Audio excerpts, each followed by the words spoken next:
बंधु मैंने आजिर एही कार्यक्रम को आपण मानक स्वागत। आजिर एही कार्यक्रमटी कन्या राशि व्यक्ति विशेष मानक पई बहुत गुरुत्वपूर्ण अटे। कारण देवता मानकर गुरु देवगुरु बृहस्पति निजर राशि परिवर्तन करने जाउछंती। दीर्घ एक वर्ष पर 15 मई 2025 को गुरु निजर राशि परिवर्तन करने जाउछंती। वृष राशि मिथुन राशि को प्रवेश करने जाउछंती।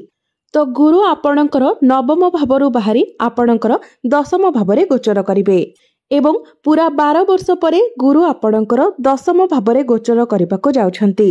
कारण गुरु गोटिए राशि रे एक वर्ष पर्यंत गोचर करिथांती। तेबे गुरुंकर एही महापरिवर्तन आपणक पई किपरि रहिबो से विषय रे आजिर एही वीडियो रे आमे माने विस्तार भावरे जानिबा। गुरु आपणकर केउ भावरे गोचर करिवे, केउ सब भाव उपर को गुरुंकर दृष्टि रहिबो, एहा फलरे आपणको केते मात्रा रे शुभ फल मिलिबो एवं केते मात्रा रे अशुभ फल मिलिबो से विषय रे आजिर एही वीडियो रे आमे माने आलोचना करिबा। तेबे बंधु माने जदि आपणकर कन्या राशि होई थाए तो वीडियोटी को स्किप न करी शेष पर्यंत निश्चय देखंतु एवं वीडियोटी को लाइक करी चैनलटी को सब्सक्राइब करि दियंतु। कमेंट बॉक्स रे भक्ति एवं श्रद्धार सहित जय श्री जगन्नाथ निश्चय लिखंतु। तो बंधु माने आसंतु आरंभ करिबा आजिर एही कार्यक्रम को, जहा आपणकर जन्म राशि एवं चंद्र राशि उपरे आधारित अटे। तो राशि चक्रर 12 गोटी राशि मध्यरु षष्ठ राशि हेउची कन्या राशि। तेबे कन्या राशि रे देवगुरु बृहस्पति नवम भावरे विराजमान थिले। 15 मई 2025 को गुरु आपणकर दशम भाव को प्रवेश करिवे एवं संपूर्ण एक वर्ष पर्यंत आपणकर दशम भावरे रहिबे। तेबे दशम भावटी होइथाय आपणकर क्यारियर भाव, कार्य क्षेत्रर भाव।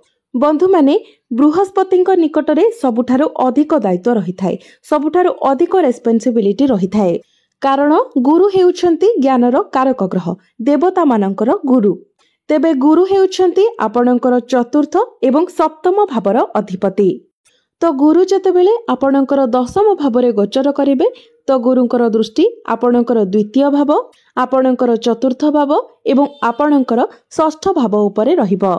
तेबे गुरुंकर आपणकर दशम भावरे गोचर आपणकर मैनेजमेंट स्किल्स को बहुत भलो करिबो।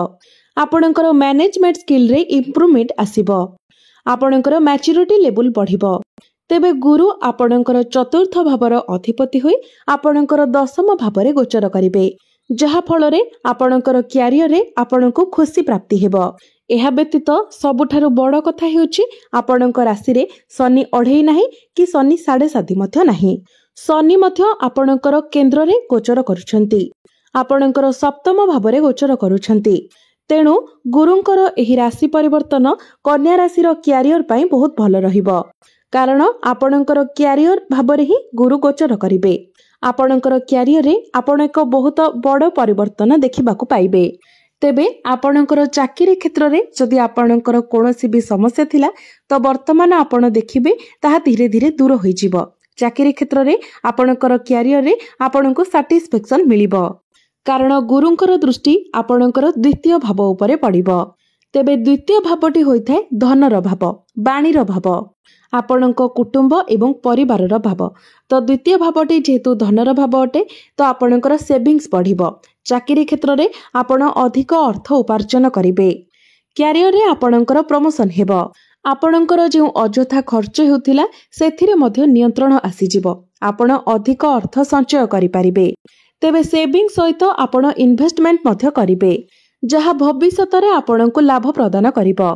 एहा सहित आपण आपणकर क्यारियर रे किछि भलो करिबा पई, किछि सुधारिबा पई मध्य चेष्टा करिवे। चाकरी क्षेत्र रे परिवर्तन करिबा पई मध्य आपण चेष्टा करि पारंती। निज घर परिवार रे किछि परिवर्तनर चिंताधारा आपणकर मनको आसी पारे। आपणको गृह रे जदि कोनोसी प्रकारर समस्या थिला, परिवार रे कोनोसी भी मानसिक दुश्चिंता चलीथिला तो सेथिरे मध्य आपण परिवर्तन देखिबाको पाइबे। आपणकर घर परिवार रे खुशीर माहौल लागि रहिबो। गुरु हेउछंती बुद्धिमतार कारक ग्रह, ज्ञानर कारक ग्रह। तो आपणक मध्यरे ज्ञान बढ़िबो, बुद्धिमता बढ़िबो। आपण निजर विवेक को व्यवहार करी कार्य करिवे। एहा व्यतीत गुरुंकर दृष्टि आपणकर चतुर्थ भाव उपर को रहुछि। चतुर्थ भावटी होइथाय सुखर भाव। तेणु आपणकर सुख सुविधारे मध्य वृद्धि हेबो। आपण आपणकर परिवारर खुशी पाई किछि कार्य करिवे, किछि डिसिजन नेबे एवं आपण जदि फैमिली प्लानिंग करिबा पाई चाहुछन्ते तो सेथि पाई मध्य समय आपणक पाई बहुत शुभ रहिबो। एहा सहित गुरु आपणकर सप्तम भावर मध्य अधिपति अटंती। तो कन्या राशि व्यक्ति विशेष माने जो माने बहुत चेष्टा पर भी विवाह करि पारु नथिले, आपणकर विवाह स्थिर होई पारु नथिला, तो वर्तमान 15 मई ठारू आपणकर विवाह जोग खोली जिवो। तेणु आपण आपणक तरफरु चेष्टा कले आपणकर विवाह मध्य होई जिवो। कारण आपणकर सप्तम भावरे शनि गोचर करुछंती एवं आपणकर सप्तम भावर अधिपति गुरु आपणकर दशम भावरे गोचर करुछंती एवं शनि एवं गुरु उभयंकर दृष्टि आपणकर चतुर्थ भाव उपरे रहुछि, जहा फଳରେ आपणकर विवाह करिवार संभावना अधिक रहुछि। एहा सहित आपण निजर किछि काम मध्य स्टार्ट करि पारंती, कोनोसी नुवा बिजनेस आपण स्टार्ट करि पारंती। आपण जदि कोनोसी मैनेजमेंट रे काम करूछंती, बैंकिंग सेक्टर रे अछंती, टीम को लीड करिबा भले किछि कार्य करूछंती, तो ए सबु पाई गुरुंकर राशि परिवर्तन आपणको बहुत अधिक शुभ फल प्रदान करिवो। तो कन्या राशि पाई गुरुंकर एही राशि परिवर्तन बहुत भल रहिबो।